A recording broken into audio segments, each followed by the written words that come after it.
Hola, buenas tardes a todos y bienvenidos a un nuevo webinar de Visiones Academy, en este caso titulado Tecnología OCT de Visiones para la práctica clínica de optometristas. Como sabéis, pues bueno, tenemos un gran interés en seguir aportando contenidos de valor que podáis ir aplicando en vuestro día a día con nuestro equipamiento diagnóstico. Hemos hecho ya una serie de webinars dedicados a OCT pues, usando los protocolos de adaptación de lentes de contacto, en concreto adaptaciones esclerales, y hoy tenemos el placer de volver a contar con Juan Bolívar para seguir con esta serie de contenidos formativos, en este caso pues orientados en daros un vistazo más amplio en cómo aplicar unos protocolos cuando os encontráis que incorporáis esta tecnología de OCT a vuestra óptica y cómo afrontar esos protocolos tanto de screening de fondo de ojo como en el estudio de la superficie anterior. Es, como os digo, un enorme placer volver a contar con Juan. Buenas tardes, Juan. Hola, muy buenas. Y bienvenido una vez más a esta edición de este webinar, que os comento que ha tenido muy buena acogida. Somos más de 100 asistentes, bueno, pues os agradezco a todos porque sé que es complicado ya engancharse a este tema de los webinars y con el día a día y tanta vorágine que tenemos durante la semana y ya previos a Semana Santa, así que os agradezco a todos muchísimo que estéis aquí. También se está grabando para los que no podáis asistir al webinar completo, mandaros el contenido a posteriori. Bueno, con Juan, poca presentación hace falta porque es bueno, muchísimos de vosotros lo conoceréis muy bien, estáis siguiendo su trayectoria porque realmente está haciendo un gran trabajo en todo lo que es la difusión de tanto de contactología avanzada, ortoqueratología, control de miopía, y cada vez lo vemos más en congresos internacionales. Antes hablábamos que es fellow de la Academia Europea de Ortoqueratología y Control de Miopía, pero también es un habitual de los congresos de la Americana. Entonces, bueno, para nosotros es un gran honor que nos hagas este huequito en tu agenda. Y nada, un poquito la operativa del webinar de hoy. Antes de dejaros con Juan, comentaros que tenéis a vuestra disposición, como siempre, un chat de preguntas, que en los últimos 5 o 10 minutillos del webinar trasladaré a Juan. La planificación es que el webinar dure 1 hora, entonces dejaremos esos 10 minutillos finales para recoger esas preguntas. Y nada, por si se me olvida también al final, estamos ya, también lo hablábamos antes Juan y yo, previos ya al Optom, al Congreso y a la Expo Óptica, que se va a celebrar a la vuelta de Semana Santa. Entonces, bueno, también que allí comentaros que vais a tener disposición de ver el equipamiento completo de OCT de nuestra gama. Lo vais a tener allí también en Expo y alguna sorpresa con algún speaker corner que haremos que os iremos comentando también. Así que nada más, no os quito mucho tiempo, dar las gracias a Juan otra vez, dar las gracias a todos los asistentes. Tenemos a gente, bueno, pues a asistentes de España, Portugal y también de Latinoamérica, o sea que un saludo para todos. Os dejo con Juan. Muy bien, muchísimas gracias. Voy a ir compartiendo pantalla. Y muy bien.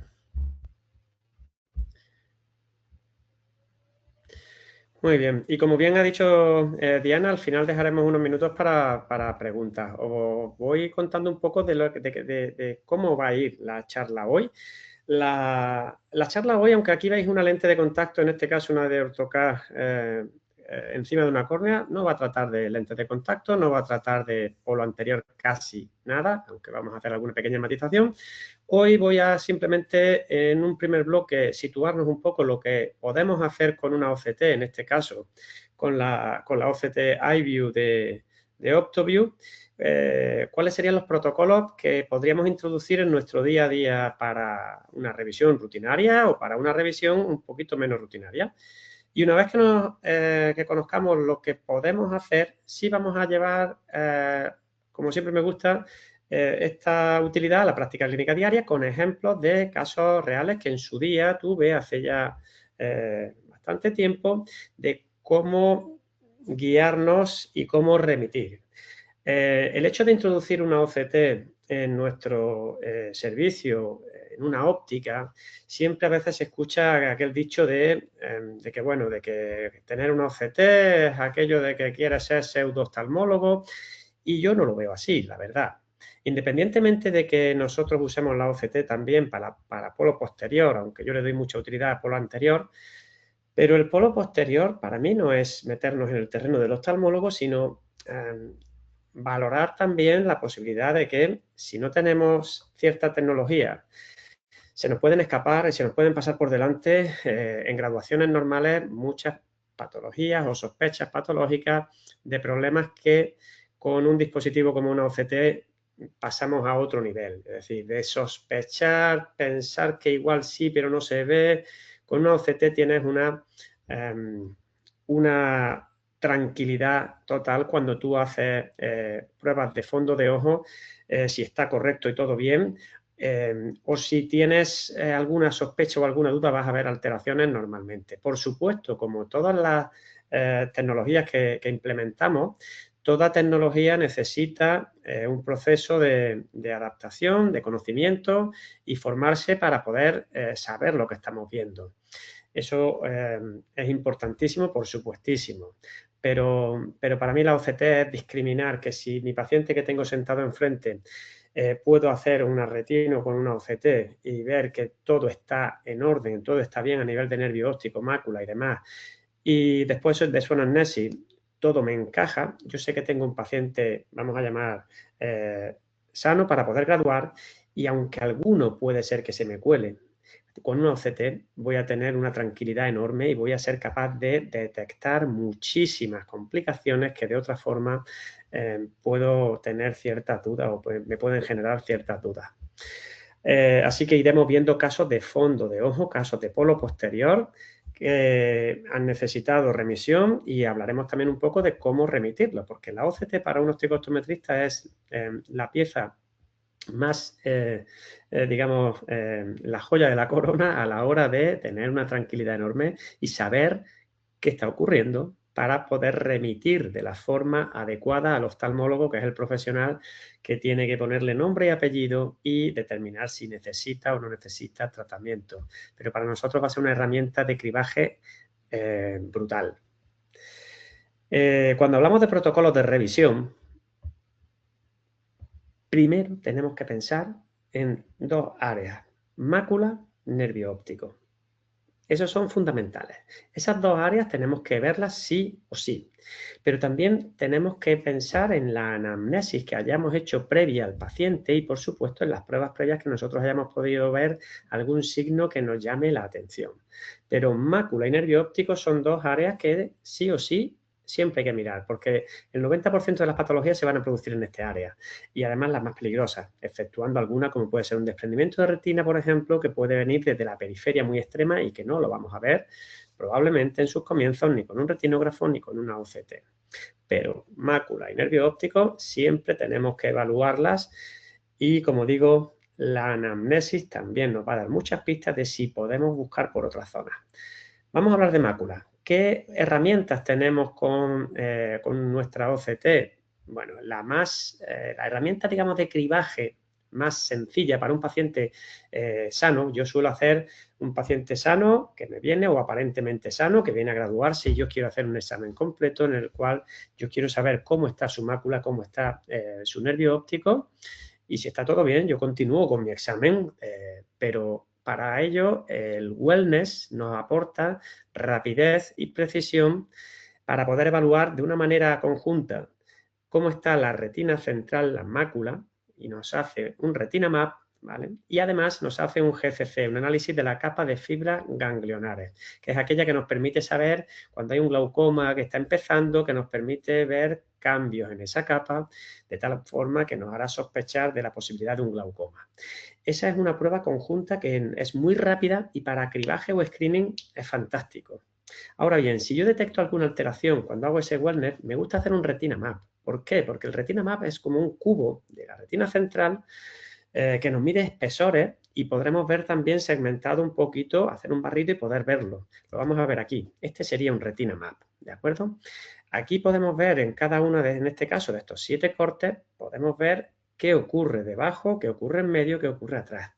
¿Por qué me gusta el Retina Map? Porque la mayoría de los oftalmólogos, cuando tú remites, lo que quieren es tener este mapa de espesores, por supuesto, además de las imágenes, puesto que muchas veces los tratamientos que ellos van a poner o la manera de entender ellos entienden prácticamente todos ese cubo que vemos aquí, lo entienden prácticamente todos como algo habitual que casi todas las OCT van a dar. El lenguaje, digamos, la prueba en la que nosotros nos vamos a intercomunicar mejor con el oftalmólogo a pesar de que haya otros cortes que puedan dar más detalle, pero el Retina Map te permite hacer un seguimiento y además con el Retina Map nosotros podemos hacer un seguimiento de tal forma que la comparativa que yo tenga de ahora con la prueba que haga dentro de un mes, dentro de 3 o dentro de 5, el propio software me permite hacer una comparativa de evolución, ¿de acuerdo? Y eso es fantástico. Con el wellness normalmente no vamos a tener la posibilidad por ahora de esa comparativa de evolución. Por lo tanto, wellness en mi protocolo estaría metido como habitual o fácil para hacer un screening y si veo alguna cosita que no me cuadra o alguna cosita que es alterada, ya hago un Retina Map específico para primero enviar al oftalmólogo y para segundo tener una comparativa posterior para ver la posible evaluación. Pero como os he dicho anteriormente, también nos puede ocurrir que para ver mácula nosotros tengamos o queramos hacer un detalle más fino y para ello, si bien en la anamnesis o bien en el Retina Map tengo alguna zona concreta que quiero ver mejor, podemos utilizar el crossline o el radial, que sería una toma más concreta. La tenemos que buscar o centrar donde nosotros consideramos que nos da una resolución mayor. Esa resolución mayor me permite ver mejor esos detalles pequeñitos y además lo puedo mover de sitio y elegir dónde, con lo cual si tengo alguna sospecha porque en el cuadrante superotemporal o inferonasal parece que detecta en el campo visual alguna alteración y tal, yo puedo hacer que mi paciente mueva la cabeza, yo lo guiarlo y elegir hacer ese corte en la zona, hacer un barrido en vivo y elegir cuando encuentre el área que pueda haber alguna alteración, dónde quiero hacer el corte. Y ese corte tendría una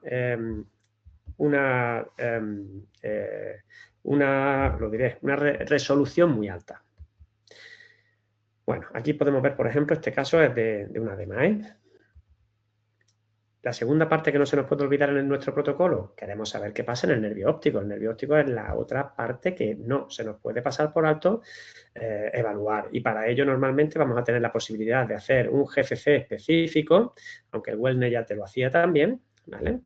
El UNH, el UNH o el HN, tenemos digamos, la parte que podemos ver aquí en el ONH de medir la capa de fibras nerviosas alrededor del nervio óptico, de tal forma que esto está muy estandarizado a nivel internacional, se compara con una base normativa muy amplia y se evalúa si ese nervio óptico en función de la edad del paciente, muy importante, por eso siempre tenemos que tenerlo, la edad, el año de nacimiento muy bien puesto, no vale cualquiera, porque nos va a comparar con pacientes de nuestra misma edad, si tenemos un ratio o unos espesores que entran dentro de valores normales. Evalúa también, por supuesto, el copadisco, lo que es la excavación, etcétera, etcétera. Aquí podemos ver un ejemplo donde el ojo derecho está sano, perfectísimo, y donde el ojo izquierdo, tanto arriba el ONH como abajo el GFC, que son los valores que tenemos abajo, es el análisis de las fibras ganglionares en mácula.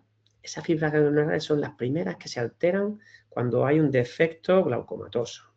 Cuando tenemos un defecto de fibras ganglionares en mácula, normalmente se va a ver también un defecto en la capa de fibras nerviosas a la hora de evaluar el ONH, de tal forma que provocará un defecto de campo. En este caso, como vemos aquí, el paciente en el ojo izquierdo tiene un glaucoma bastante marcado. En este caso era un glaucoma pseudoefoliativo. Pues por eso hay tantas diferencias. Para ello, para poder evaluar, siempre tenemos que hacer, y nos va a pedir al menos la primera vez que evaluamos al paciente, hacer un escáner o una OCT del nervio óptico sobre la cual se van a hacer las futuras lecturas de capas de fibras nerviosas del ONH.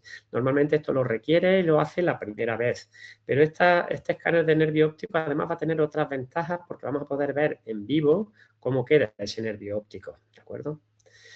Y aquí podemos ver también uno de esos mapas que me permite ver un análisis de cambio. El análisis de cambio lo que nos va a permitir es evaluar cómo está, digamos, un nervio óptico con respecto a la siguiente revisión, y podemos ver tanto en esta gráfica, que es una muy extendida y muy habitual, y que os familiarizaréis con ella en el momento en que tengáis una OCT, porque es quizás clave, podemos ver estas diferencias entre la línea azul y la línea morada, es el área de pérdida de ese mismo ojo entre una revisión y otra. ¿De acuerdo? Y estas comparativas son muy útiles, sobre todo para ver la evolución de un glaucoma o los cambios a nivel macular. Y dentro del protocolo de revisión, a mí me gusta también hacer un mapa paquimétrico, evaluar la córnea con un mapa paquimétrico que me sitúe, que yo sepa qué espesores tenemos en córnea, para también unirlo con la presión intraocular que maneja ese paciente. Y en algunos casos tendréis la posibilidad, si tenéis ese mapa epitelial, que no está en todos, pero es una opción que a mí me encanta. Ese mapa epitelial os va a dar una discriminación de cuánto del espesor paquimétrico, o sea, del espesor corneal corresponde a epitelio. Es bastante preciso, nos da una información que me encanta, que es muy fácil de interpretar, y que aunque tiene un poquito de ruido en alguna que otra imagen, pero de todos los que he visto en el mercado, este es el que menos ruido tiene y el que tiene mayor repetibilidad. Aquí también yo suelo usar, si con lámpara yo he detectado que el paciente puede tener un ángulo relativamente estrecho cuando usamos lámpara con Van Herring, por ejemplo, o un paciente hipermétrope que yo ya veo que puede ser sospechoso de, me gusta usar el Cornea Angle, que es una herramienta de un solo corte que me permite irme al ángulo y poder medir el ángulo. Luego vamos a ver varios casos sobre esto, porque os voy a mostrar varios casos y no me voy a extender ahora mismo mucho más. Pero este mismo Cornea Angle es un corte puntual que yo me lo puedo llevar a cualquier parte de polo anterior. Es decir, cualquier parte de la córnea que yo quiera evaluar o incluso de esclera que yo quisiera evaluar, yo puedo pensar en mover el punto de fijación del paciente o incluso guiarlo yo mismo para buscar con ese corte la zona que me interese y hacer el corte de la imagen. Este sería, por ejemplo, un mapa paquimétrico donde me está segmentando, en este caso es de un paciente con ortoqueratología, donde me está segmentando el grosor total, que lo vemos aquí a la izquierda, donde tenemos un mínimo de 483, ¿vale? Y me está segmentando a la derecha el mapa epitelial. Y en el mapa epitelial se ve perfectamente cómo tenemos una zona de adelgazamiento central, que es lo típico que ocurre en ortoqueratología cuando aplicamos en este paciente era para menos 4 dioptrías, creo recordar, y unas áreas donde aquí tenemos un colorcito un poquito verde más clarito, donde hay un pequeño engrosamiento también en medio periferia, ¿de acuerdo? Aquí podemos ver el cambio, el análisis de cambio que ya también os decía en las otras, en nervio óptico o en mácula, también lo disponemos en el mapa paquimétrico y podemos ver en este paciente cómo antes y después de ortocar tenemos una serie de cambios. En este caso no hablamos del mapa epitelial, sino del mapa total. Se podría hacer igualmente del mapa epitelial, el pre y el post, pero podemos ver un poquito los cambios a nivel de grosor que va quedando antes de ortocar y después de ortocar, por ejemplo, ¿vale? No solo para ortocar, pensar para muchas cuestiones, un queratocono que quiere evolucionar, este mapa es muy útil, o cualquier patología que pueda alterar la córnea, cualquier distrofia, inclusive también como a partir de una inflamación termina quedando una cicatriz, todo eso lo vamos a poder ver. Un edema, cuando hay un edema podemos ver la evolución y es fantástico, es una herramienta muy útil ante la sospecha de edema.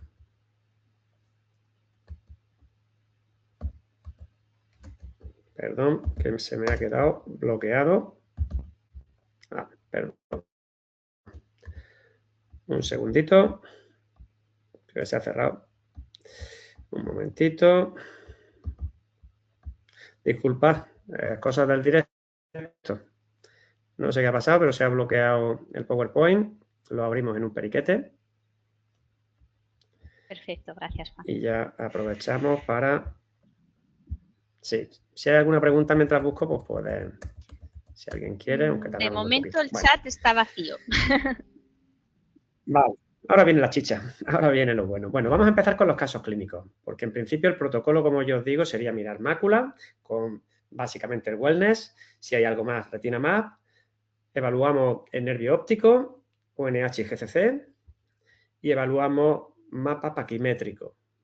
Que la anamnesis nos pide algo más, buscamos.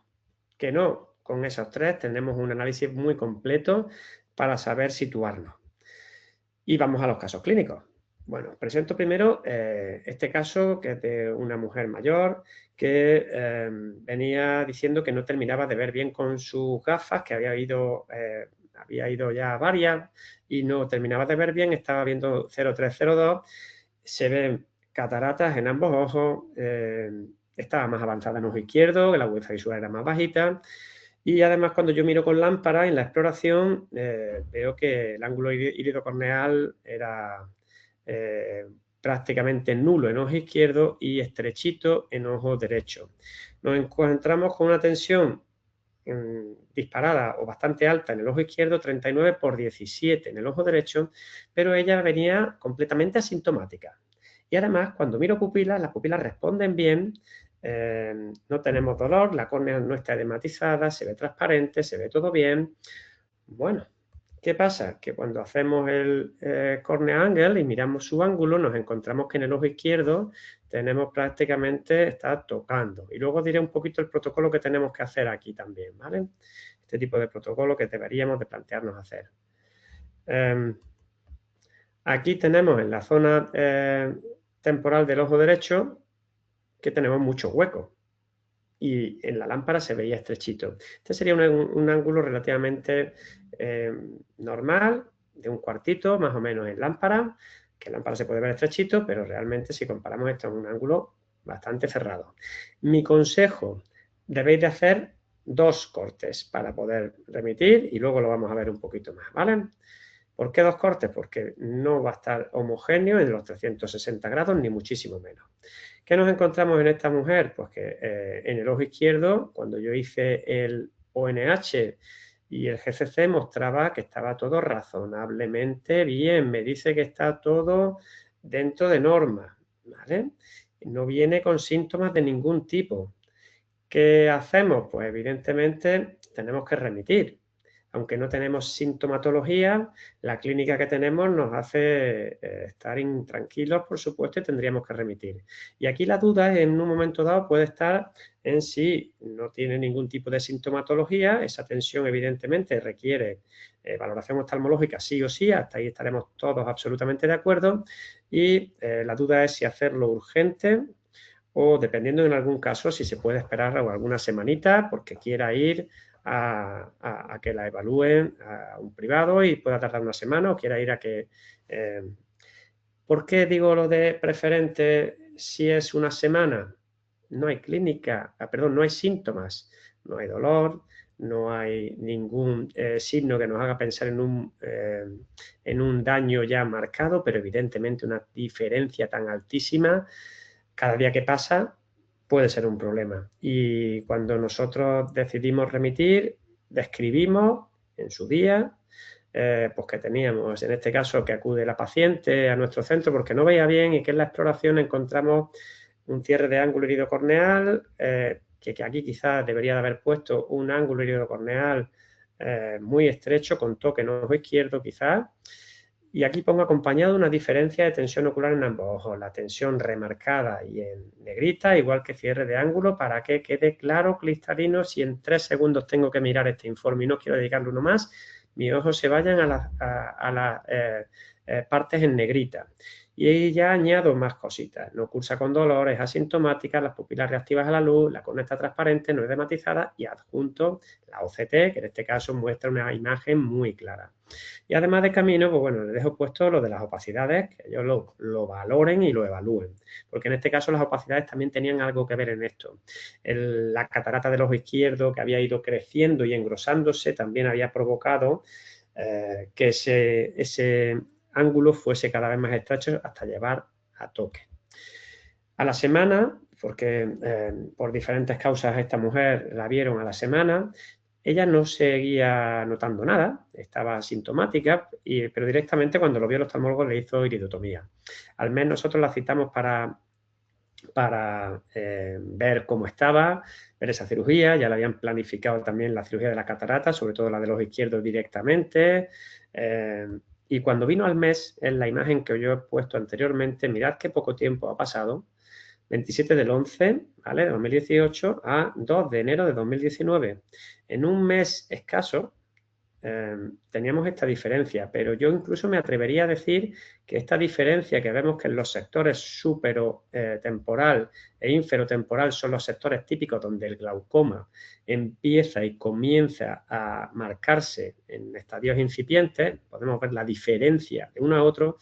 Yo me atrevo casi a barruntar o a decir que esta pérdida es la que se produjo desde que yo le detecté esta tensión hasta que se le hizo la iridotomía, que pasó escasamente una semana, y esta paciente era incluso asintomática, pero provocó probablemente una pérdida de fibra moderada. Pero pensad que ha sido solo una semana. Si sigue asintomática, no viene por el motivo que sea y no la estamos revisando, probablemente hubiera terminado con ese dolor típico de ángulo cerrado, de ese dolor agudo, de cierre de ángulo y con unas consecuencias mucho peores a nivel visual, que pueden ser el caso de Manuel. Vamos al caso 2. Manuel, este sí es el típico caso de hipermétrope alto de 3-4 dioptrías, que acude porque le duele el ojo un montón. Desde anoche está fatal, perdón, desde ayer está fatal por la mañana, aguantó un montón y cuando viene sí que me trae el ojo con la córnea edematizada, se aprecia perfectamente la falta de transparencia entre un ojo y otro, se ve clarito, una fotofobia brutal, la pupila en midriasis media y apenas reactiva y una diferencia de tensión que quizás sea la tensión más alta que yo jamás he tomado con un tonómetro, 79/16. Bueno, el cuadro sí era que en este caso directamente para remitir, ¿cómo? Tenemos todo muy claro que es coge tus cosas, con este informe te vas rápidamente a urgencias y directamente a que te metan mano, porque evidentemente no tiene espera, ¿de acuerdo? Aquí creo que estamos todos de acuerdo, pero habéis visto la diferencia de clínica. La clínica que presenta y la sintomatología que presenta difiere bastante con respecto al caso anterior. Aquí no hay absolutamente ninguna duda y además vamos a evaluar otra cuestión. Hemos hablado del edema. Mirad las paquimetrías de Manuel. El ojo derecho, que era el ojo que tenía 79, teníamos un edema que se nos había ido. Normalmente los mapas paquimétricos, para que aquellos que no estén muy acostumbrados, suelen dar valores muy similares entre ambas córneas. Entre ojo derecho y ojo izquierdo no debe de haber normalmente una diferencia de más o menos 10 micras de diferencia de espesor. Y aquí tenemos 140 micras de diferencia de espesor entre una córnea y otra, el cual hay un edema bastante significativo. Oye, ¿cómo tenía Juan la paquimetría en la paciente anterior, la que no tenía síntomas? Así, paquimetría finas, pero muy similares entre ambos ojos, que como veis aquí en este caso, si vemos las mínimas, 480, 482, o en la zona central, pues prácticamente no difiere mucho. Es decir, lo que os comentaba anteriormente de que suelen ser muy similares. Pero cuidado con alarmar, porque es muy habitual, y aquí quiero dar un pequeño punto de atención. Cuando tenemos un dispositivo nuevo, empezamos a ver cosas raras y empezamos a a asustarnos cuando vemos algo que no nos cuadra y a remitir de cualquier manera alarmando. Hay que ser coherentes y conocer muy bien en qué casos debemos de remitir y cómo, y en qué casos quizá hay que ser un poquito más cautos. Es muy habitual que veáis cámaras estrechas, cámaras que no terminan de verse bien, pero que con la OCT lo vais a discriminar perfecto, y cuando lo remitís, para que el oftalmólogo valore la posibilidad de iridotomía, siempre hablad, por favor, de presenta una cámara de escribir. No digáis que le mando para derivación para hacer iridotomía, no, de escribir simplemente. Ruego valoración de la profundidad de cámara anterior, adjunto imágenes de OCT, bla, bla, bla, bla, bla, bla. Y aquí, en el protocolo que yo recomendaría hacer con la OCT, sería con el cornea angle hacer, por la experiencia, esto es experiencia mía, pero no está... no he encontrado literatura que diga cómo hacerlo con los cortes de OCT. De hecho, casi siempre los oftalmólogos van a utilizar la lente para hacer gonio y poder ver, pero nosotros con la OCT a veces tenemos el problema de que vamos a hacer un corte, vamos a hacer un barrido, normalmente en el lado temporal suele ser, digamos, el más estrechito, y donde nos guste la imagen vamos a hacer el corte, pero esa imagen, si hacéis un pequeño barrido de 30 a 40 grados, os vais a encontrar puntos que estén cerrados por completo y que tenga toque junto con a medio milímetro puntos donde hay una separación importante. Mi consejo de cara a poder ver una evolución posterior es que busquéis siempre en ese lado temporal el punto más estrecho y hagáis un corte, ¡plá! Imagen. Y busquéis en ese lado temporal, en los 30-40 grados, digamos, del lado temporal, o donde vosotros, en el rango que vosotros consideráis o queráis hacer, pero siempre el mismo, busquéis el punto más ancho y volvéis a hacer otro corte. ¿Vale? Con esos dos cortes podemos tener una estimación de si en un futuro vuelve, si se está estrechando o no. Y por favor, no derivéis alarmando si no hay clínica y si tengo un punto donde hay toque y corte, digamos, hay una sinequia o toquecito en esa entre córnea y cristalino, perdón, entre córnea e iris, si al lado o más arriba o más abajo tenemos paso. Tened en cuenta que varía mucho también el tipo de iris. No es lo mismo un iris muy pigmentado, un iris muy oscuro, muy pigmentado, como un iris muy clarito. Y así que, por favor, no alarméis de escribir, porque hay oftalmólogos muy proactivos que en cuanto ven una cámara estrecha piensen en hacer una iridotomía para quitarse el problema futuro posible del medio, aunque no pudiera siempre llegar a haber un bloqueo. Y hay oftalmólogos que os pueden llegar de vuelta diciendo que eso está perfecto, que para qué lo mandas. Así que, por favor, este truquillo os puede ayudar y no remitir alarmando si no hay una tensión alta. Además, la tensión alta en este caso suele ocurrir en un ojo con respecto al otro, una diferencia muy significativa, como hemos visto en las anteriores. Cuando tengo cámaras estrechas, sí tengo que tener en cuenta un detalle más. Si va, digamos, en un futuro a desarrollar una catarata, yo quiero estar atento y vigilante a la posible catarata, porque el engrosamiento del cristalino en una cámara estrecha va a reducir aún ese ángulo y puede llegar a bloquearlo. Con lo cual, un paciente yo lo puedo estar monitorizando desde los 40 hasta los 60 años con un ángulo estrecho que probablemente no va a cambiar nunca, un ángulo que sea finito, pero cuando empieza a desarrollar una catarata, sí me gusta remitirlo al oftalmólogo, hablándole de que valore el ángulo, puesto que la catarata si crece y sigue creciendo va a terminar cerrándolo y provocando un cierre de ángulo, ¿vale?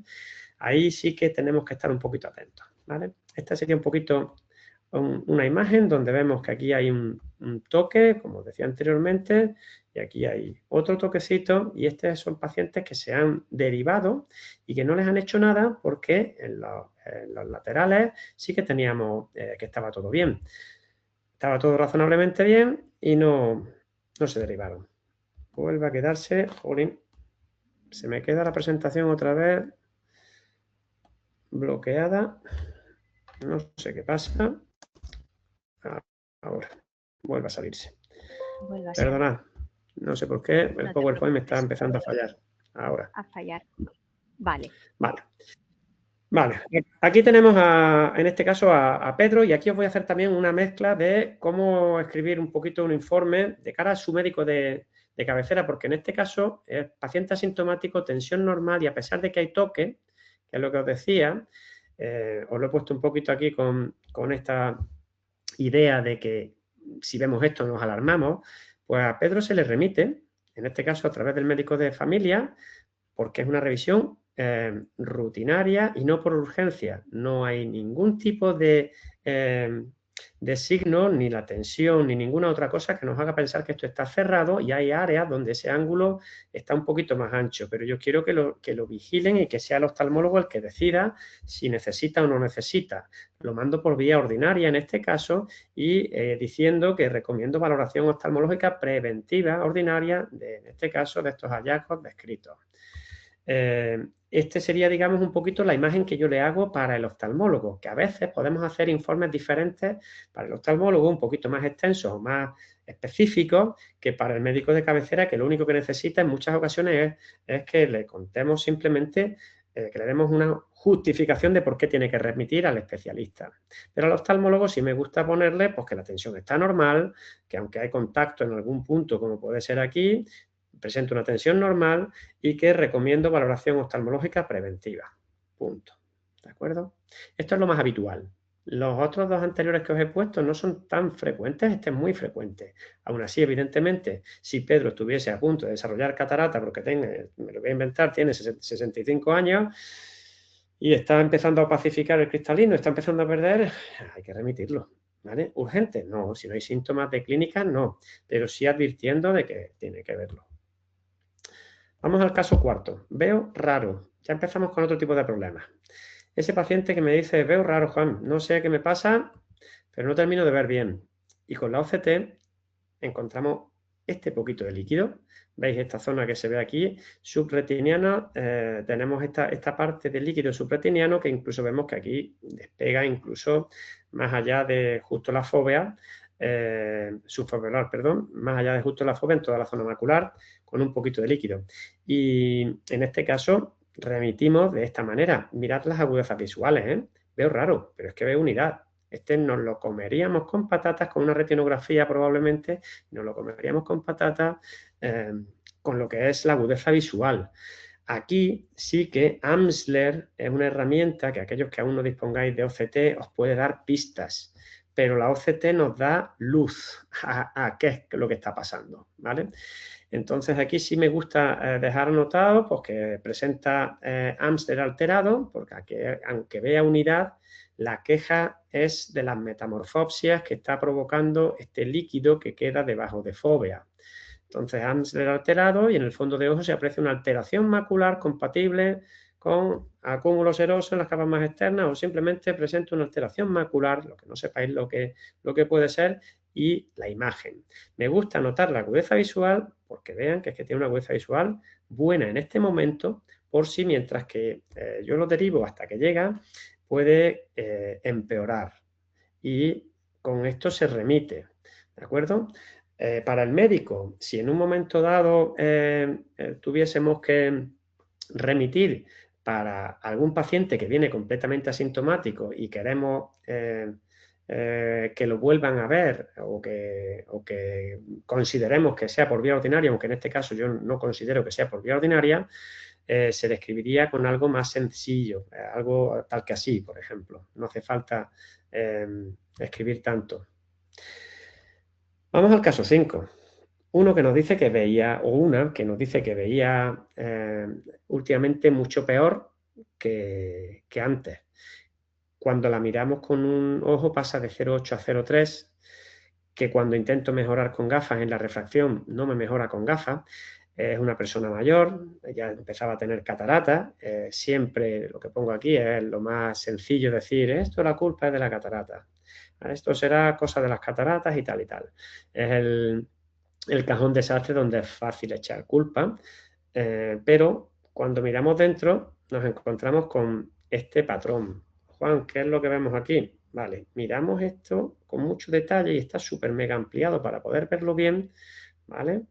Aquí tenemos una pequeña alteración y pongo si lo notaríamos en Amsler por aquello de que también es una herramienta que nos puede servir para que aquellos que puedan tener sobre todo líquido subfoveolar sean conscientes de si o incluso también una membrana epirretiniana, sean conscientes de si algo está cambiando. Una herramienta que yo uso mucho para dar en casa. Y una alteración tal que esta se vería más o menos así en Amsler. El paciente la describiría así. ¿Y qué es lo que tenemos aquí? Bueno, lo que tenemos aquí es una paciente que tuvimos que remitir en su momento. Teníamos una imagen retinográfica anterior, en 2011, que estaba perfecta, y una posterior en la que se veía una alteración, como vemos aquí, la imagen completa, y esta es esa zona. Por cierto, todas estas drusas que se ven en la periferia, veis que están completamente ajenas a mácula. Son típicas de la edad, pero no significa que tengamos una DMAE. La zona macular está, digamos, libre de todas esas drusas, ¿vale? Entonces no se puede considerar que esto sea una degeneración macular asociada a la edad, porque precisamente la única zona donde no hay drusas es en la mácula. Sí que es un envejecimiento de retina, pero no una degeneración macular. Y centrándonos en nuestro caso, ¿qué vemos aquí? Esta OCT, ¿vale? Esta OCT donde se aprecia perfectamente en la retina, se intuye, y cuidado porque si la ves muy rápido puede parecer normal, pero aquí se ve perfectamente el agujero macular que presenta esta paciente con un roto total, es un agujero total, no un agujero lamelar, y podemos ver perfectamente la inflamación adyacente con zonas de líquido intrarretiniano que provocaban esta pérdida. ¿Podríamos remitirla en un momento dado también de esta forma? Pues podríamos remitirla, que en este caso es como se remitió, describiendo la agudeza visual de uno, de otro y teniéndolo un poquito, como decía, con la evolución que hayamos visto si tenemos información previa. Muy bien, vamos al caso 6. Veo torcido con ojo izquierdo. Esto de torcido, de veo raro, de veo tal, tenéis que preguntarle la anamnesis, porque muchas veces los pacientes no ven bien, pero no saben explicarse, porque realmente cuando hay distorsiones, metamorfopsias o similares, es difícil explicarse, es difícil. Y nosotros lo que hicimos fue, en este caso, mandar un informe, y ahora después veremos la imagen, de que la paciente acude a remisión porque desde hace tiempo presenta mala visión con su ojo izquierdo, refiere ver las líneas torcidas.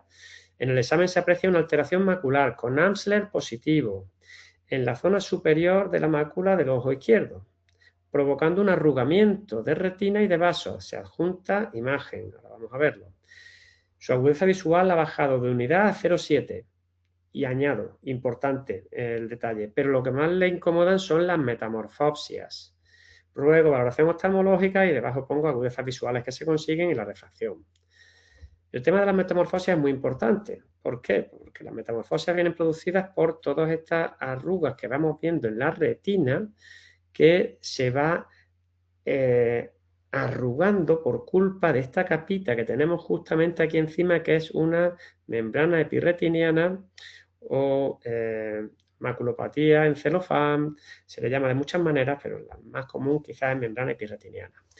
Esta membrana lo que va haciendo es provocar un crecimiento, es un crecimiento anómalo que se produce en la capa más interna de la retina y a veces tiende a arrugarse, a contraerse, y en esa contracción arrastra la retina provocando un engrosamiento de estos tejidos y provocando un arrugamiento que provoca metamorfopsias principalmente, y en casos, digamos, muy severos, una pérdida de agudeza visual. ¿Por qué pongo lo de las metamorfopsias? Porque en este caso, esta membrana epirretiniana, dependiendo de qué oftalmólogo lo vea también, normalmente suelen ser bastante conservadores a nivel de actuación ante una membrana epirretiniana, pero cuando hay muchísimas metamorfopsias es conveniente describirlo, porque según los criterios diferentes criterios que había, antiguamente se hacía en función de la agudeza visual que alcanza ese paciente.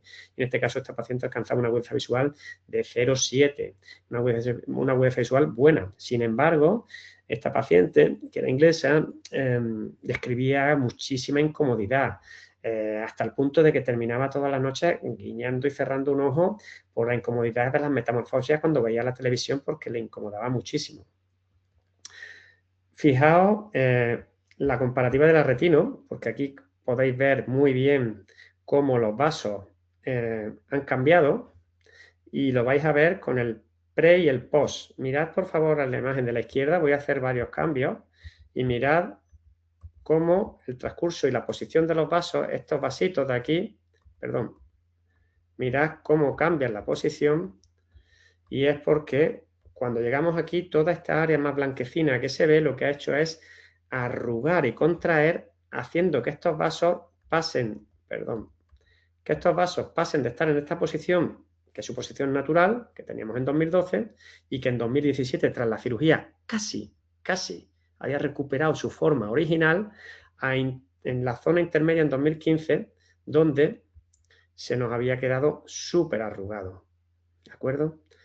Es decir, después de la cirugía, viendo el pre y el post, después de la cirugía, vemos que había mejorado otra vez mucho y también hay bastante literatura al respecto de que en algunas ocasiones el actuar antes o después va a depender de lo que se considere que pueda afectar a la zona foveolar.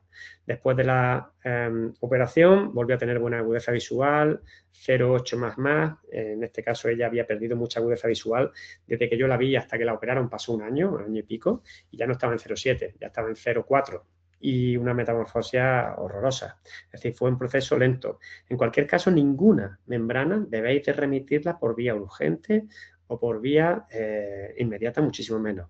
Por vía ordinaria, por vía preferente, si queréis, en un momento dado, si hay alguna estructura que consideréis que está dañándose, y la OCT os va a dar mucha información de ello, pero siempre por vía ordinaria o, como digo, preferente. Nunca, por muy alterado que lleguéis a verlo, nunca remitáis de forma urgente, ¿de acuerdo? Este sería otra vez visto con otro tipo de imagen que nos permite el Retina 3D como estaba antes de, y todas estas líneas que no he comentado son las líneas que se producen, son los pliegues que se producen en retina cuando se tracciona el resto desde la masa que se está comprimiendo, provoca pliegues en retina generando este tipo de líneas que se aprecian muy bien tanto en la OCT como también a veces en la retinografía se intuyen.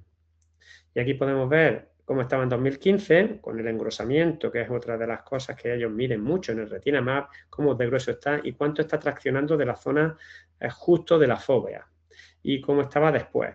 ¿Después se queda perfecto? No, nunca vuelve a quedarse perfecto, pero sí que es cierto que recupera, hay una recuperación bastante significativa si los tejidos no se han dañado en exceso. Venga, vamos al 7. He recuperado la visión. Juan, este es el caso que a veces pasa también y lo he puesto un poco porque a veces este tipo de cosas ocurren y no siempre van a necesitar de cirugía. Este es un caso en el cual este paciente presentaba una membrana también que estaba provocando un engrosamiento a nivel foveolar bastante marcado y un empeoramiento de agudeza visual.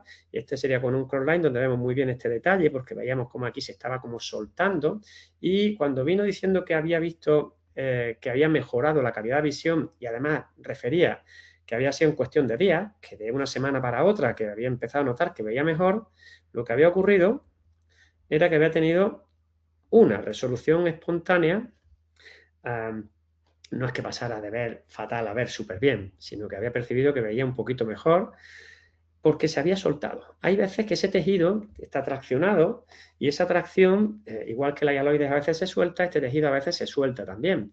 Y podemos ver en la misma zona, en el mismo paciente, cómo se había soltado y había provocado, digamos, una resolución espontánea, ¿vale? Si esto ocurre, pues ya no hay que hacer cirugía ninguna, es esperar a que esta retina poco a poco vuelva a despegarse. Lo que ocurre es que esta resolución espontánea suele ser parcial, suele ser una pequeña área que ha tenido más tracción y se rompe. Suele haber restos, de hecho aquí podemos ver restos de esa membrana, no es como cuando se hace un pelado por completo que el oftalmólogo elimina prácticamente todo. Casos del ingeniero tenemos todos, ¿verdad? Octavo caso, ingeniero. ¿Qué nos pasa con los ingenieros? ¡Guau! Describen todo con lujo de detalles, lo cual es una ayuda fantástica para ciertas cosas, aunque también puede ser un dolor de cabeza para otras. En este caso fue una ayuda fantástica Luego el dolor de cabeza vino después. Pero me decía, Juan, al leer veo las letras un poco distorsionadas con el ojo derecho, que es el ojo de leer. ¿Por qué me decía lo del ojo de leer? Porque en este caso era una persona con una anisometropía ya presbita, 50 años, un -4 en un ojo, un -4 en este ojo y un +1 en el otro. Entonces, él le usaba este ojo para leer y usaba el otro ojo para el resto de tareas prácticamente. Me decía, para ser más concreto, Juan, lo noto más justo al lado derecho de la palabra que estoy leyendo. ¡Ostras! Joder, que... ¡Wow! El caso es que yo empiezo a mirar y alcanza casi la misma agudeza visual que antes, unidad menos menos, y tenía prácticamente la misma graduación. Me pide 0,25 menos de miopía, donde me pedía 4 me pide 3,75. ¡Wow! Vale. Pero cuando hago la OCT, plan, me encuentro que tenemos este área de aquí, de pequeño, esta zona oscura que corresponde al líquido, que ha trasvasado de coroides aquí a la zona justo debajo de fóvea, provocando un engrosamiento en fóvea, que lo podemos ver marcado aquí en rojito, y aquí también vemos incluso esta zonita que es la zona por donde había entrado ese punto, digamos, de fuga que se suele llamar. ¿Cómo remitimos a este paciente? Buah, siendo ingeniero. Bueno, en este caso hay que remitir normalmente sin alarmarnos, no hay que hacer una remisión inmediata de vete corriendo a urgencias, pero no podemos demorarlo mucho, o no es conveniente demorarlo mucho. Pero sin alarmar en exceso, porque la mayoría de las actuaciones que suelen hacer en este tipo de casos, donde hay una sospecha de una coritopatía serosa central, suelen ser abordes conservadores de esperar a ver si remite por sí solo, salvo cuando ya ven que son episodios repetitivos y hay recidivas que pueden producir un daño importante, que en este caso ya sí se suelen hacer búsquedas de ese punto de fuga, que en este caso con una angio OCT o con una angiografía clásica se determina dónde está el punto de fuga y a partir de ahí intentar sellarlo si es que está en zona que se pueda sellar. Pero nosotros nos debemos de remitir de forma urgente o inmediata. Eso sí, si tenemos, yo suelo preguntar aquí, si tienes seguro privado, oye, pide cita y si te ven pronto, mejor. La remisión en este caso, si lo hacemos por vía de médico de familia, sí que sería recomendable que sea preferente, sobre todo en un paciente con 50 años que está preocupado, que además se va a estresar aún más todo el tiempo que esté viendo mal, cuando ya sabe que tiene líquido, etcétera, etcétera. Bueno, el informe que le hicimos en este caso fue conjunto para médico y oftalmólogo, porque le hablamos de que podía ir por la Seguridad Social y por un privado, y él decidió pedir por los dos sitios, así que hicimos este informe un poco general. Javier acude a nuestro centro porque ha empezado a notar que le cuesta leer con su ojo derecho, refiere las letras distorsionadas, sobre todo al lado derecho donde mira. Tras la exploración presenta Amsler alterado, y en la OCT se observa líquido justo debajo de fóvea, que coincide con el área de distorsión de Amsler. Ruego valoración oftalmológica y pongo la imagen. De esta forma es como fue remitido Javier. Vamos al último caso de hoy y ya terminamos. Niña que viene con dolor de cabeza. Después de explorarla, pues no me queda del todo claro que sus dolores de cabeza sean por culpa refractiva, digamos, de que tenga una hipermetropía latente, un astigmatismo no compensado, etcétera, etcétera. Hacemos retino y nos encontramos con estos nervios ópticos que se ven borrosos. El borde de la papila no está bien definido, hay borrosidad en el borde, pero cuidado porque hay otros detalles que nos hacen pensar que igual no está tan mal. Es decir, los vasos sanguíneos se pueden ver, incluso los pequeñitos, perfectamente, con lo cual esto pues, nos puede dejar un poquito más tranquilo de no pensar, porque si hubiese un papiledema, en este caso por capilateral, normalmente estos vasos pequeñitos sobre todo se entierran por el edema que se produce. Aunque esto sea un signo que digo que nos puede dejar ligeramente tranquilos, no nos tenemos que echar a valiente y hay que remitir sí o sí, pero nos deja más tranquilos cuando vemos un caso así donde los vasos no están difusos y borrosos, aunque el borde sí, y veis esta línea que se intuye aquí, que parece que está sobrelevado, pero hay que remitir. Y en este caso teníamos con la OCT una sobrelevación brutal de este tipo y veis estas bolitas que se ven aquí. Estas bolitas son drusas enterradas en el nervio óptico. Aún así, derivadas, sí, siempre. Hay que derivar y que sea el oftalmólogo el que evalúe. Para hacer este corte que se ve tan precioso, esto no se ve siempre así a la primera. Hay que hacer varias tomas, pero nos permite tanto el escáner de nervio óptico, el 3D, me permite mover esta barrita hacia arriba y abajo de tal forma que yo estoy haciendo un barrido y veo todas las zonas. Y una vez que veo el corte que quiero, ahí puedo pararme y evaluar y ver si se aprecian esas bolitas que se verían aquí, que en este caso son esas drusas en una niña, que normalmente cuando ya son adultos luego esto como que se abre y se ve mucho mejor a simple vista, no se ve esa sublevación, sino que se ven las drusas. Una imagen que os he puesto para que también lo tengamos un poco en cuenta. Los valores están muy por encima de la media porque el grosor se ve alto, están altitos, pero aquí aparece en blanco, Juan. ¿Y por qué aparece en blanco? Pues porque por la edad de la niña no hay registro comparativo con quienes comparar, ¿de acuerdo? A veces os vais a encontrar cuando tengáis en un paciente joven la base normativa sobre la que se compara es a partir de cierta edad pensando en glaucoma. Podéis ver aquí muchos cortes donde hemos ido haciendo cortecitos en distintas zonas hasta que hemos encontrado en la imagen que buscaba. Y aquí podemos ver también en 3D, muy bonita, cómo se puede ver la retina, podemos jugar, o sea, podemos hacer virguerías, ¿vale? Aunque esto es un poquito más de cara a enseñárselo al paciente, de cara a la galería. Yo antes lo hacía mucho, ya el tiempo no me da, no lo uso, pero es una herramienta muy bonita y quería aprovechar para dejarlo puesto aquí en este caso. Así que abrimos preguntas. Con Fenomenal. Pues muchísimas gracias, Juan. Yo creo que es muy interesante verlo así en casos aplicados. La verdad es que resulta muy, muy interesante verlo en forma práctica. Pues en preguntas tenemos una preguntita por aquí de Pedro que nos dice, bueno, ya la dejó al principio de la charla y te cuento un poquito. Nos comenta, diferencias significativas en micras en mapa paquimétrico para considerar que hay un edema significativo, ya que hay cierto error entre medidas. Vale, pues lo que he dicho anteriormente, normalmente las diferencias entre un ojo y otro no van a variar de más de 10-15 micras. A ver, si tenemos una diferencia de 20-25 micras, tampoco hay que ser más papistas que el Papa. ¿Puede ser que haya un pequeño edema? Puede ser. Pero normalmente hablamos de un edema normalito y podemos encontrarnos 50-60 micras de diferencia. Hablamos de un edema más considerable y podemos encontrarnos 100 micras de diferencia. Y a veces nos encontramos, yo me he encontrado, Pedro, alguna paquimetría que da susto, a veces puede ser incluso después de una cirugía de catarata y luego recuperan, de 900 y hasta 1000 micras, que ahí ya sí parece que se está derritiendo la córnea del engrosamiento tan heavy que puede llegar a presentar. Pero yo no me preocuparía ni remitiría, observaría y evaluaría si tengo 20-25 micras de diferencia, vigilaría y observaría. Si tengo menos, no le haría ni caso, simplemente lo dejo anotado y punto. Perfecto.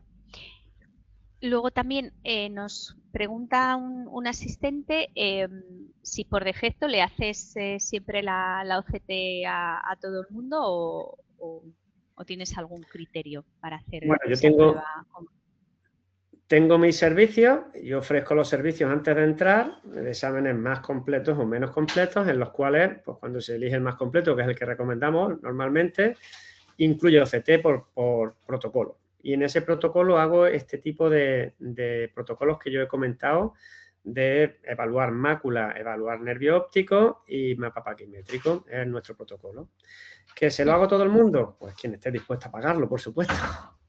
Claro. Evidentemente, digamos, es un servicio que intento hacerlo al máximo número de personas.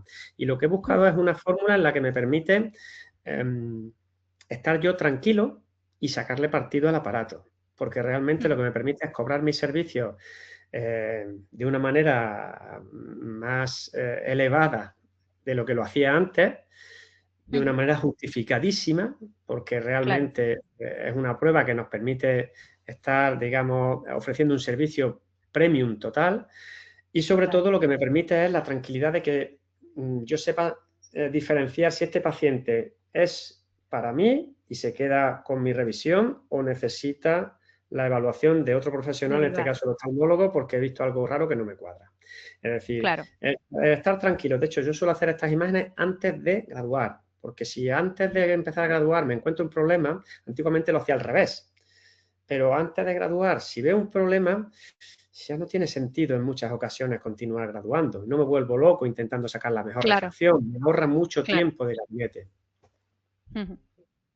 Sí, ya, y bueno, también algo importante lo que has comentado, ¿no? Todo el tema de las derivaciones, sobre todo pues a lo mejor en localidades que a lo mejor no tengan tanto acceso a ir al hospital o tienen que ir a un hospital comarcal y es diferente cómo le orientas, ¿no?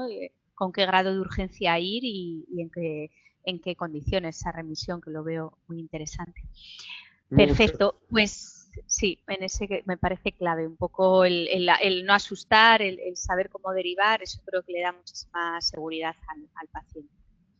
Pues Sí, no se tenemos por trata de hacer aquí, como sí, decía, sí, mientras que va diciendo, no se trata como decía al sí, principio como algún compañero me dice, es que eso ya es jugar a oftalmólogo. No, no se trata de jugar a oftalmólogo, tenemos que tener muy claro cuál es nuestro papel. Nuestro papel es poder hacer un screening y si alguien entra por mi puerta con unidad de agudeza visual y no hago esto, probablemente me lo coma con patatas y ese paciente en muchas ocasiones llegue tarde al tratamiento oftalmológico que requeriría. ¿De acuerdo? ujú. Entonces, la OCT lo que me permite es que cuando veo que algo no me cuadra, poder derivar antes de que esta alteración pueda generar un daño. Genial, muchas gracias, Juan. Pues recojo otra pregunta de Esteban, esta es un poquito más técnica. Nos dice, para medir el ángulo iridocorneal, mejor en temporal de ambos ojos, a 45 y 135 grados, por ejemplo. No, Esteban. Yo te aconsejo que busques, yo he probado a hacerlo, pero es que te diría que lo mejor sería buscar al final de ese lado temporal el punto, digamos, más estrecho y el punto más ancho. En cada paciente va a ser diferente. Piensa que la irregularidad que genera un iris va a hacer que de este punto a este punto que ha variado 5 grados puedas tener toque y un hueco enorme. El hecho de que tú te vayas siempre por protocolo a 45 o a tal, es que luego la toma no es tan sencilla, no vas a elegir el mismo punto. Si tú eliges, sin embargo, haciendo un barrido que lo puedes ver en vivo, lo estás viendo en vivo, y ves que está en la zona más estrecha, ahí lo hago. Si yo luego veo y veo que está en la zona más amplia, ahí lo hago. Y la siguiente vez lo vuelvo a evaluar. De hecho, como os he dicho, esto no es algo que esté protocolizado a nivel, no hay un consenso internacional. Esto es lo que yo he visto que quizás me permite estar más tranquilo para una posible evolución después de llevar muchos años con OCT. Después de casi 12 años con OCT, yo quiero tener una manera de poder medirlo y digamos, evitar asustarme, y esta es la manera que he encontrado más fácil. Pues muchas gracias, Juan. Paso a la siguiente, que parece que se nos ha animado el chat de preguntas ahora. Muy bien. Eh, Genial. Juan Diego nos comenta, bueno, nos dice buenas tardes y enhorabuena por este webinar tan concreto y eficiente. Con esta OCT es posible capturar imágenes o copiarlas o cortarlas para adjuntarlas en un informe. Me refiero a un informe hecho con Word, Office o lo que usemos. Sí, lo puedes exportar todo. Es decir, tienes la posibilidad de exportar imágenes en JPG y tú adjuntarlas. De hecho, yo los informes que hago, lo que suelo hacer es exportar la imagen en JPG, que te exporta la pantalla, ya viene predefinida, y adjuntarla en mi informe, o también tienes la posibilidad de hacer una exportación propia del informe propio que te da el software. Pero me gusta exportar las imágenes como tal y adjuntarlas en el informe que yo quiera En un informe. escribir. Y ya lo modelas tú Sí. y haces tu PDF final. Sí, y Perfecto. tanto puedes exportar tanto la imagen de la captura como las mediciones, como las comparativas de evolución, que son muy útiles en un glaucoma, en un problema macular que se ha visto el pre y el post tratamiento, por ejemplo, Claro. cuando hay una inyección vítrea y demás, que eso al oftalmólogo le ayuda mucho porque en muchas ocasiones no es el cómo está, sino de Claro, es dónde la viene. progresión. Claro. Efectivamente. Efectivamente. Perfecto. Tenemos otra de Carolina que, bueno, yo creo que esta ya la hemos contestado porque nos comenta en qué momento del examen se hace la OCT antes de graduar o después, que justo hemos hablado de ello ahora en las dos preguntas anteriores. O sea, que eso un poco reforzar, ¿no? Que eso, Sí. que al final el protocolo te facilita mucho antes de graduar porque luego ya puede ser que descartes hacer una refracción en la que a lo mejor te vuelvas loco encontrando una calidad visual que es imposible de lograr. Sí, de hecho, a ver, todo tiene sus pros y sus contras. Su punto de mira depende de cómo lo miremos. Yo prefiero hacerlo antes. Me permite saber si tengo delante un ojo más o menos normal o alterado. Me permite cambiar o añadir preguntas a mi anamnesis que voy haciendo mientras que voy haciendo esas pruebas o durante el momento de sentarse. Pero sí es cierto también que en algunas ocasiones, después de la exploración de lámpara, por ejemplo, vuelvo porque en lámpara veo algún detalle que quiero hacer algún corte, por ejemplo, en córnea, porque he visto con lámpara una alteracioncilla que no había visto anteriormente en el mapa paquimétrico. Y luego tengo que volver, digamos, a hacer otra OCT. Es decir, se complementan, hay pruebas que se pueden complementar y a lo mejor tienes que volver. Pero he visto mucho más útil, más práctico y a nivel de saber quién tienes delante, me parece más interesante hacer las pruebas previas a la refracción porque ya sabes qué tipo de ojo tienes delante. Claro. Perfecto, pues otra preguntita por aquí. Ángela nos comenta de tiempo, ¿no? Que en todo ese protocolo que haces la revisión completa, graduación y OCT, tiempo. A ver, una vez que la Aproximado. coges, por supuesto, como todo en la vida, tiene su curva de aprendizaje, pero ese protocolo que yo he dicho completo de analizar mácula, de analizar nervio óptico y de analizar paquimetría, una vez tú tienes una curva de aprendizaje no te lleva más de 10 minutos. 10 minutos con tranquilidad. Evidentemente hay pacientes que pueden ser que colaboren un poco menos y a lo mejor tardas un poquito más. Bueno, pero lo normal, de media, en 10 minutitos tú puedes tener todo hecho sin tener que estar corriendo. Sí, que al Inclusive final es un menos, ¿eh? tiempo Incluso menos. menos. Es muy Cuando rápido, es muy coges rápido. la rápida, la práctica, sí, son capturas que se hacen rápido. ¿Te has encontrado problemas con pupilas pequeñas o qué tamaño Eh, pupilar determinarías que te no, va? la No, ¿no? OCT, una de las ventajas que tiene también, que algunos retinógrafos, como bien sabemos, pues con pupilas pequeñas no terminan de dar una buena calidad de imagen. La OCT sí que te permite, incluso en pupilas pequeñas, poder obtener la imagen que tú quieres. Sí que es verdad que una pupila grande nos ayuda. La combinación un poquito más complicada es pupila pequeña y catarata central. Ya. Pupila pequeña y catarata central al final te está buscando, digamos, un poco, te está limitando la calidad de la imagen que tú obtienes. Pero con pupilas pequeñitas, esta mañana mismo, y acabo de hacérsela esta mañana a un paciente inglés que tendría una pupila de 1,5 milímetros. Micropupila, Sí, que es sin problema ninguno. micropupila, ¿no? De cabeza a alfiler. Sí. Genial. Pues nada, por aquí yo creo que las he recogido todas. Bueno, tengo ahora una justo de Alba Riera que nos dice: al valorar córnea en mapa paquimétrico, ¿siempre también la utilizas? Al valorar, voy a leer otra vez la pregunta. Al valorar córnea en mapa paquimétrico, ¿siempre también la utilizas? Sí, es decir, cuando el mapa paquimétrico me sirve, digamos, es la prueba que yo suelo hacer de córnea, vamos a decir, en mi screening o en mi protocolo.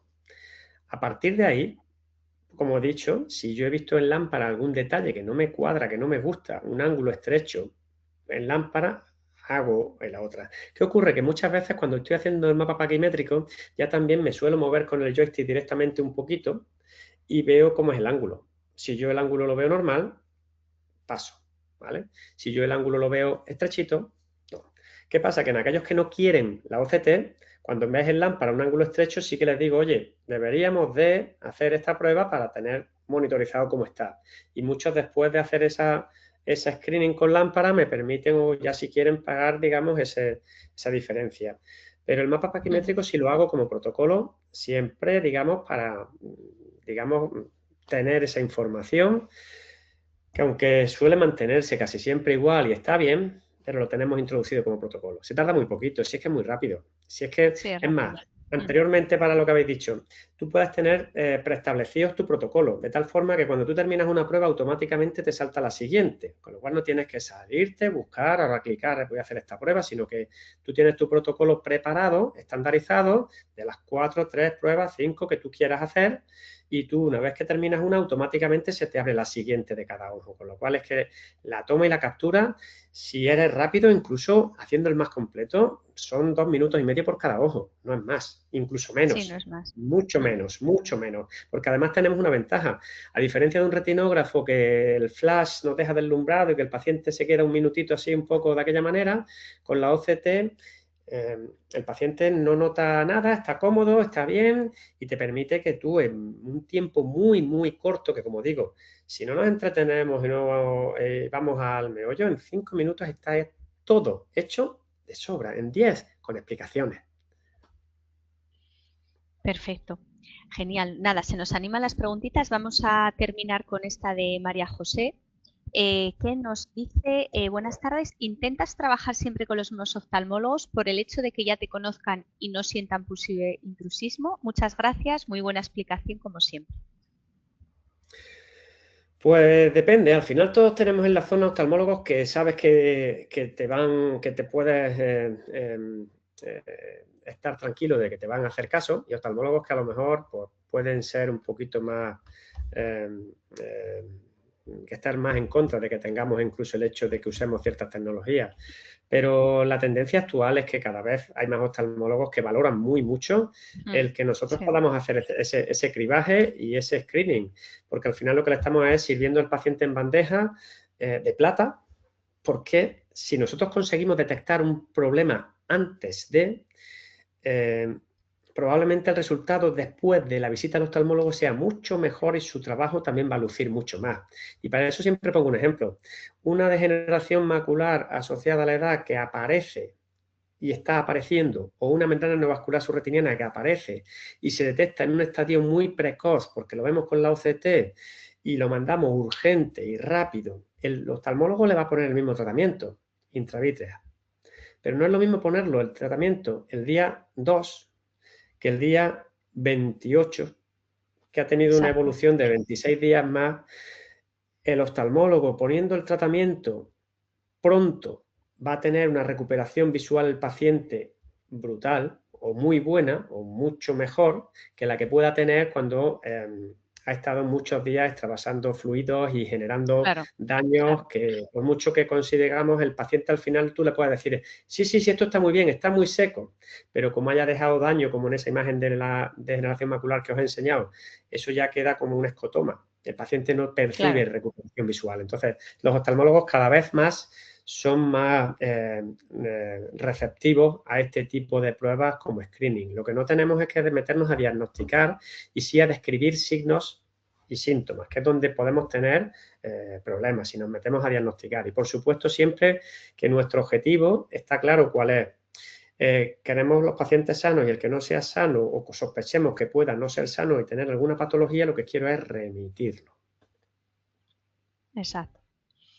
Perfecto, pues nada, ya estarían recogidas las preguntas. No obstante, si os ha quedado alguna, pues a mi correo electrónico podéis enviarme y yo se las hago llegar a Juan sin problema. Nos comentáis también y nos dais feedback. Os haré llegar un correo también con la grabación, tanto los que estáis aquí, los asistentes, como los que nos han podido unir al directo. Y nada, agradecer muchísimo a Juan el webinar, que creo que estos webinars de carácter práctico ayudan muchísimo, y a considerar la OCT dentro de los protocolos de vuestras ópticas y vuestras consultas. Muchas gracias a todos por asistir. Os emplazo para los que estéis por Madrid del 9 al 11 de abril en Expo Óptica, que ahí vamos a tener también un día a Juan con un speaker corner donde veremos y tendremos la posibilidad de tocar diferentes tipos de OCT, así que estáis muy invitados a nuestro stand y nada, que tengáis un buen resto de día y muchísimas gracias por vuestra asistencia. Gracias, Juan. Nos vemos Muchísimas gracias, pronto. Diana. Un saludo a todos. Muchas gracias. Que vaya muy bien. Adiós. Gracias.